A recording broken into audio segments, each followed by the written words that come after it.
मैं गुरिंदर कौर मौजूदा देश दुनिया चैनल देखने वाले सारे दर्शकों का स्वागत करती हूँ। अज का ही खास प्रोग्राम लोगों की सुरक्षा और जान माल के नाल जुड़िया हुआ है। इसलिए इस वीडियो को ਵੱਧ ਤੋਂ ਵੱਧ शेयर करो और लाइक करो ਤਾਂ जो लोग इस तो अवेयर हो सकन ਤੇ जान माल की सुरक्षा कर सकन। खास प्रोग्राम 'ਚ ਸਾਡੇ ਨਾਲ ਨੇ ਹਰੀਸ਼ ਜਿੰਦਲ जी जो कि सैक्टर 39 के रहने वाले ने, एक होजरी व्यापारी ने। बीते दिन ही इन्होंने घर चोरी हो गई सी। इन्होंने 2 दिन पहला ही एक नौकरानी रखी सी जिसने कि इन्हों खाने के विच कुछ नशा मिला के इन्हों बेहोश कर दिता ते घर दे सोना अते कैश लेके उड़ गए। उन्होंने दी जवानी ही सुनते हाँ की है पूरा मामला। नमस्कार, मैं हरीश जिंदल 39 सेक्टर लुधियाना से। आपने पिछले दिनों न्यूज़पेपर में पढ़ा होगा कि कैसे 3 दिन पहले एक नेपाली हाउसमेड ने एक फैमिली के 3 मेंबर्स को सिडेटिव्स देकर एक बहुत बड़ी चोरी को अंजाम दिया। हमारा मोटिव ये वीडियो बनाने का यही है कि जो ट्रेजेडी मेरी फैमिली के साथ हुई वो ट्रेजेडी किसी और फैमिली के साथ ना हो। तो मैं एक सोशल और मॉरल रिस्पॉन्सिबिलिटी भी समझता हूँ इसको आप लोगों को अलर्ट करने के लिए, क्योंकि जो आपको मैं अपने बताऊंगा वो शायद आप पे पूरा सच पहुंचेगा। जैसा कि आप सभी जानते हैं कि कोविड-19 प्रिकॉशंस के चलते हर एक फैमिली पार्ट टाइम मेड्स को अवॉइड कर रही है। ऐसा ही हमारी फैमिली में भी था कि हम पार्ट टाइम मेड को अवॉइड कर रहे थे। इसलिए कुछ महीनों से मेरी वाइफ को किचन का सारा काम करना पड़ रहा था। उसके हेल्थ इशू के कारण हमें डिसाइड करना पड़ा कि हम एक फुल टाइम मेड रख लें जो हमारे घर पे ही रहे। उसके लिए हमारा एक नेपाली कार वॉश करता है, हमारी 15-16 साल से हमारी कार वॉश कर रहा है। हमने उसको कहा कि तू हमें एक नेपाली हाउस मेड का अरेंजमेंट कर दे। ये बात 22 अगस्त दिन शनिवार की है। अराउंड 10:30 बजे के करीब वो एक लड़की को ले आया। तब तक मैं अपने काम पे जा चुका था। मेरी वाइफ ने मुझे फ़ोन किया कि हमारा जो बहादुर है कार वॉश करता है वो एक लड़की को लेकर आया है, साथ में उसके एक लड़का भी है जिसको वो अपना भाई बता रही है। तो मैंने अपनी वाइफ को बोला ठीक है आप उनका ना आइडेंटिफिकेशन कार्ड कुछ मांग लो। तो मेरी वाइफ ने बोला मैंने मांगा था। वो बोले कि हम जल्दबाजी में आ चुके हैं आज, तो मेरे ये भैया हैं ये कल अपना आइडेंटिफिकेशन कार्ड ले आएंगे। कभी कह रही है फ़ोन ख़राब है, कभी जो 2 नंबर दिए हैं दोनों लग नहीं रहे हैं। तो बोला वो मेरा बेटा बोला युवराज कि पापा मम्मा घर में अकेले होते हैं तो फिर जाके कुछ करो आप आज। तो मैं कहा हम ना जनरली लंच अपना फैक्ट्री में ही मंगवाते हैं। तो मैंने फिर अपनी वाइफ को फ़ोन किया कि मैं ना आज मेरा लंच ना भेजना, तो मैं लंच करने घर पे आऊँगा आज, और सुनीता से आके ना जो भी उसका जो टेम्प्रेरी मोबाइल भी है जितने भी कॉन्टैक्ट्स हैं ना मैं सबसे बात करूँगा, क्योंकि थोड़ा सा मुझे ना डाउट हो रहा है आज। तो वो ठीक है। उसने फिर मेरे बड़े बेटे सारांश जिंदल का उसने टिफ़िन पैक करके फैक्ट्री भेज दिया मेरे एम्प्लॉय के हाथ में। तो हम फैक्ट्री से निकल, मेरा छोटा बेटा और मैं फैक्ट्री से निकलते निकलते हमें करीब 3 बज गए। तो अराउंड 3:15 बजे हम घर पे पहुँचे। तो मैंने अपनी वाइफ को बोला कि सुनीता को बुला लो, हम बात करनी है। वो बोली कि पहले लेट हो चुका है, पहले आप लंच कर लो। तो मैं कहा चलो ठीक है। घर में दाल बनी थी, साथ में एक सब्ज़ी बनी थी। तो मेरे छोटे बेटे ने अपने रूम में बैठ के खाना खाया और मैं और मेरी वाइफ ने जो हमारा बेडरूम है बेड के ऊपर बैठ के ही खाना खाया।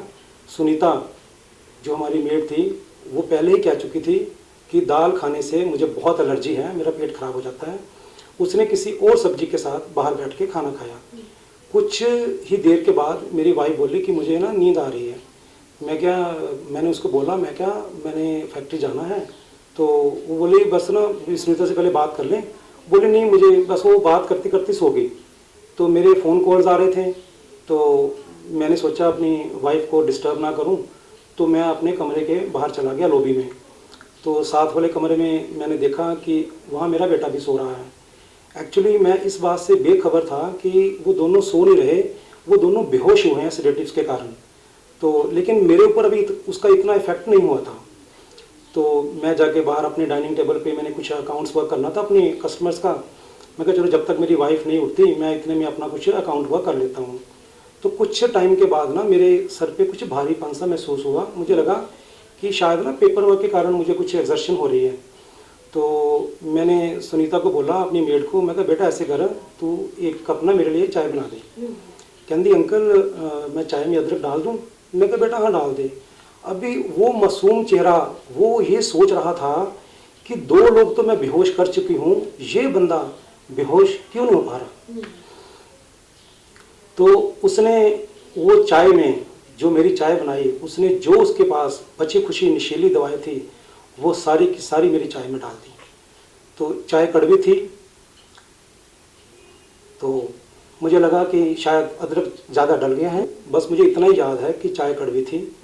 तो उसके बाद हमें कुछ भी नहीं पता क्या हुआ। रात को करीब 8:30 बजे के आसपास मेरा बड़ा बेटा जब काम से वापस आया तो उसने इस घटना के बारे में सबको इन्फॉर्म किया। तो पुलिस को भी इन्फॉर्म किया आपने? हाँ, पुलिस को भी इन्फॉर्म किया। तो ये कह लो कि करीब 48 घंटों के बाद मुझे अपनी मेमोरी वापस मिली। तो रात को मेरे से कौन कौन लोग मेरे से घर में आए, मेरे से किन्होंने बातें की, पुलिस ने क्या किया, मुझे ये कुछ भी याद नहीं है।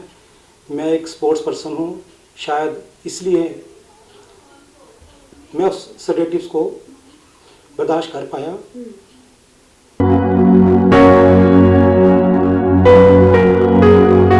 मेरी जगह कोई और होता तो शायद ना होता। मेरी वाइफ, मेरी इनोसेंट फैमिली, उसको अराउंड 24 आवर्स के बाद उसकी मेमोरी वापस आई। मेरे बेटे युवराज जिंदल की 24 आवर्स के बाद मेमोरी वापस आई। लेकिन इस दौरान हम अपना बहुत कुछ खो चुके थे। जब आपने लड़की को रखा था तो इसकी आइडेंटिफिकेशन वगैरह नहीं करवाई थी आपने? मतलब अगर आपको टाइम नहीं था या उसने आइडेंटिफिकेशन आपको प्रूफ कोई नहीं दिया था तो आप ऑनलाइन रजिस्ट्रेशन भी करवा सकते थे पुलिस चौकी में, तो आपने क्या मुनासिब नहीं समझा? बस ये मैम, ये इतनी फास्ट हुई ना ट्रेजेडी कि हम लोग सोच भी नहीं पाए कि ये हो क्या गया। कितने पुराने, जो हमारा इतना पुराना एक कार वॉशर था 15-16 साल से, उसको बोला और बंदा और किसी पे क्या ट्रस्ट करेगा। अगर इतना पुराना बंदा, भी मुझे नहीं पता कि वो इन्वॉल्व है कि नहीं है, लेकिन हम लोग अपने आप को सिक्योर महसूस कर रहे थे कि हमने इतने पुराने बंदे को बोला है हाउसमेट के लिए। तो जब मैं पूरी बात आपको बताऊंगा ना, तब आपको नजर आएगा कि हमारी कहीं भी गलती नहीं है। ये ट्रेजेडी हमारी फैमिली के साथ हुई। अगर कोई भी और फैमिली होती तो ये ट्रेजेडी किसी के साथ भी हो सकती थी शायद। क्या आपके घर में सीसीटीवी कैमरे नहीं रखे जिससे पहचान हो जाए उसके, या कोई ऐसे? मैम, पहचान तो उसकी हो चुकी है। तो वो सारी उसकी हमारे वीडियो फुटेज हैं, वो सारी पुलिस को लीड मिल चुकी है। तो रेड्स चल रही हैं, तो पुलिस बहुत एफर्ट्स कर रही है। तो मैं तो बहुत ही होपफुल हूँ। तो यही अगर एफर्ट्स रहीं तो बहुत जल्दी इस कॉन्स्पिरेसी का पर्दाफाश हो जाएगा। कितना का नुकसान हो गया आपका? क्या क्या लगी घर से? मैम, कुछ मतलब नुकसान तो हमारा बहुत हुआ है। मैंने आपको पहले भी ये बोला अपने मैसेज में कि फाइनेंशियल लॉस के साथ साथ जो एक मॉरल लॉस होता है ना, उसकी भरपाई कोई भी नहीं कर सकता। जो बहादुर ने रखवाया था उसको, उससे कांटेक्ट नहीं हो पाया? नहीं, वो पुलिस लॉकअप में है। वो हरीश जी, आप लोगों को क्या संदेश देना चाहते हैं इसके बारे में कि लोग जागरूक हों, इससे बच सके? जो आजकल इतनी चोरियां हो चुकी है, जहाँ अवेयर हो चुके।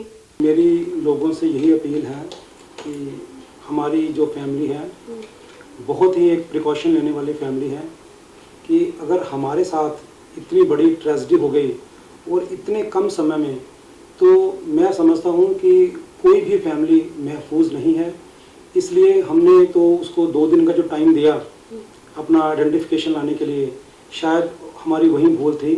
तो मैं आप लोगों से यही कहूँगा कि जब भी आप सर्वेंट और किसी मेड का सिलेक्शन करें तो बिल्कुल भी टाइम ना दें। उसकी पूरी तरह से उसकी जो आइडेंटिफिकेशन प्रूफ है वो मंगवाएं और उसकी पुलिस वेरिफिकेशन करवाएं, क्योंकि जो एक बार टाइम हाथ से निकल गया वो कभी वापस नहीं आता।